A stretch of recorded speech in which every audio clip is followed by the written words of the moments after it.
La télé reste quand même le média de référence et incontournable aujourd'hui en France et dans le monde.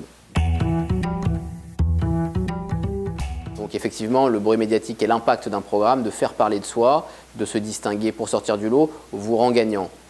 Cependant, il faut quand même faire attention, la donnée de base, c'est l'audience que fait un programme et une population derrière leur écran de télévision ou d'autres écrans.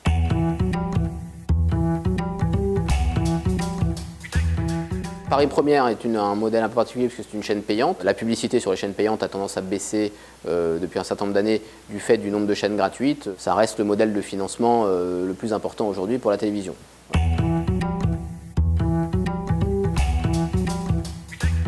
On a des émissions politiques, une émission avec Nolo, avec Zemmour, une émission avec Polony, on a des émissions d'art de vivre qui, même elles, dans leurs critiques, peuvent être parfois un peu saignantes, un peu irrévérencieuses, des émissions de mode, des documentaires, des spectacles. Donc c'est une chaîne qui a vocation à être originale, impertinente dans son ton, avec une tonalité, une liberté de ton qui n'a pas d'égal dans le paysage audiovisuel aujourd'hui.